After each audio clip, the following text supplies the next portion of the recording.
Você já ouviu falar em utility fog, tá? Lembrando que neblina em inglês é fog, F-O-G. Você já ouviu falar em utility fog? Vou colocar o nome para vocês, ó. Utility fog. A gente poderia traduzir como neblina utilitária. Você sabia que utility fog é um conceito da NASA? Você sabia disso, meus amigos?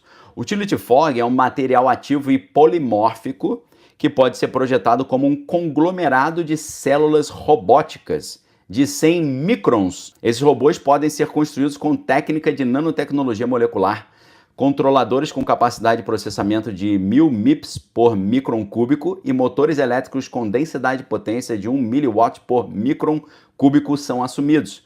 Utility fog, ou a neblina utilitária, deve ser capaz de simular a maioria dos materiais cotidianos, alterando dinamicamente sua forma e propriedades e formando um substrato para a realidade virtual integrada e telerobótica.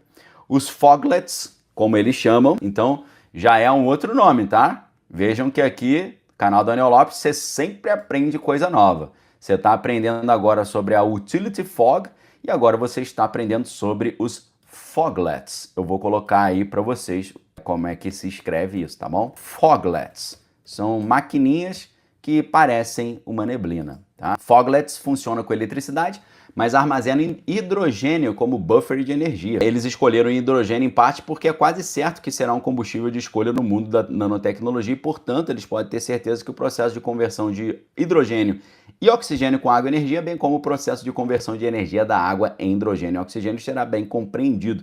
Isso significa que o pessoal da NASA prevê que eles serão capazes de fazê-lo de forma eficiente, o que é de suma importância. E ele fala assim: suponha que uma névoa esteja fluindo, camadas deslizando umas contra as outras e alguma força esteja sendo transmitida através do fluxo. Isso aconteceria sempre que uma névoa movesse algum objeto que não fosse névoa.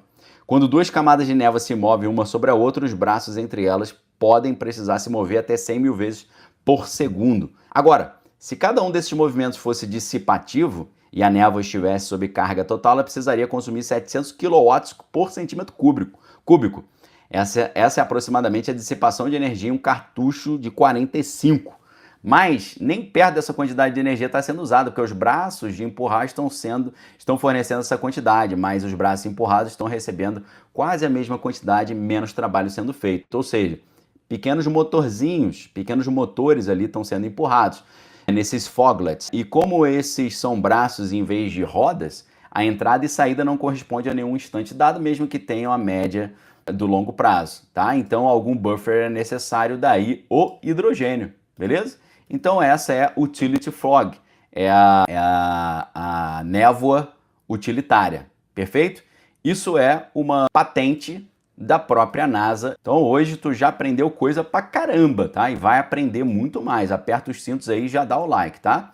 Tulsa, no Oklahoma, pessoal relatando também estranha névoa que recentemente tomou conta da metade da América voltando.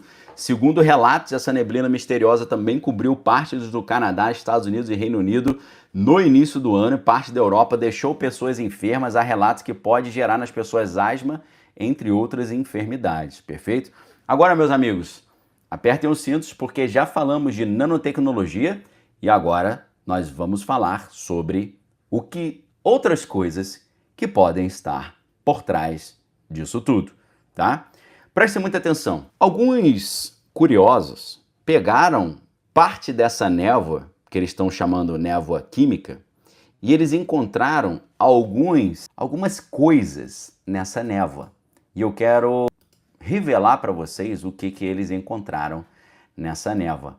Encontraram um negócio chamado Serratia marcescens, ok? Serratia marcescens é uma bactéria que pertence à família Enterobacteriaceae.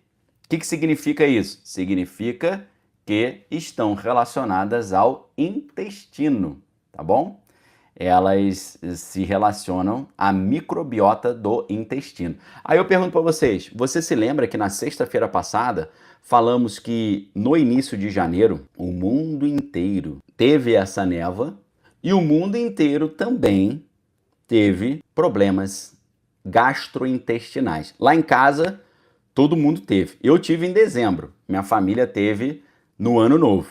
Todo mundo lá em casa, menos eu, porque eu acho que eu já tinha tido, né? Então, assim, disenteria, vômitos e por aí vai. É relacionado a uma enterite, uma inflamação no intestino, e isso é muito estranho. Nessa névoa, acharam um tipo de bactéria que é uma bactéria relacionada ao intestino, que ela atua na área intestinal.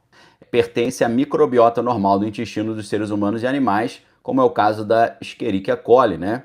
Que dá, como a gente conhece como os coliformes, né? Coliformes fecais e outros habitantes do solo da água que podem estar implicados em vários processos patogênicos, semelhante a salmonella, proteus, shigella. Então, pode gerar esse tipo de problemas intestinais, né? Também funciona como uma endotoxina, tem vários problemas relacionados aí a esse tipo de bactéria. Então, algumas pessoas curiosas pegaram essa névoa e encontraram esse agente causador ali. Você não acha isso muito estranho?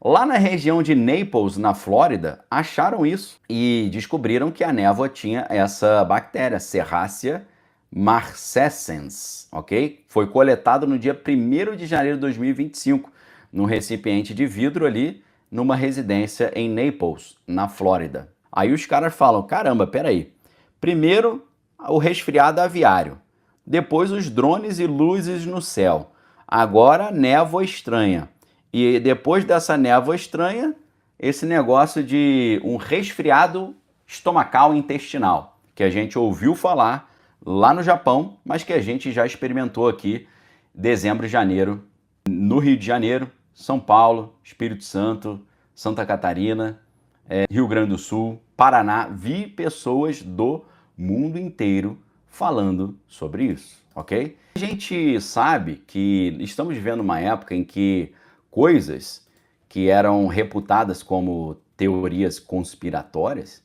estão se mostrando verdadeiras, né? Você sabe muito bem. Hoje a gente está vendo um novo projeto, uma nova operação Mockingbird, né? Uma operação Mockingbird 2.0. Por quê? Por que a operação Mockingbird é 2.0? Operação Mockingbird foi uma operação que o governo americano ele patrocinava a mídia para que a mídia falasse o que eles queriam que fosse falado. Então, nós hoje descobrimos que o governo americano estava patrocinando mídia no mundo inteiro para fazer a sua vontade, beleza? E hoje, por exemplo, a gente já tem alguns documentos que foram liberados que mostram, por exemplo, que o Dr. Antônio Falciani, vocês lembram do Dr. Antônio Falciani? Coloca o nome dele aí, quem sabe como é que escreve. Dr. Antônio Falciani. Dr. Antônio Falciani, meu amigo. O cara é das antigas, tá? Por quê? Primeiro que o Dr. Antônio Falciani não parece não, mas o cara tem 84 anos. Você sabe quem é o Antônio Falciani? Lembra da carinha dele?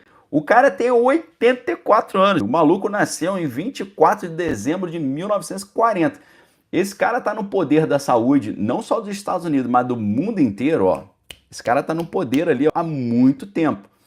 E o Dr. Antônio Falciani, assim como o tio Bill da Microsoft, o Dr. Antônio Falciani, alguns documentos que foram liberados mostraram que ele tinha um plano para espalhar proteção da saúde para todo mundo, imunizantes para todo mundo, através de spray, através de névoas, através de uma neblina, através daqueles aviões que soltam uma neblinazinha, ok? Vocês já viram aqueles aviões que soltam a neblinazinha? Então, eles queriam usar esses aviões para soltar uma neblinazinha que ia, segundo ele, proteger todo mundo, trazendo imunidade para todo mundo. Vocês acreditam nisso?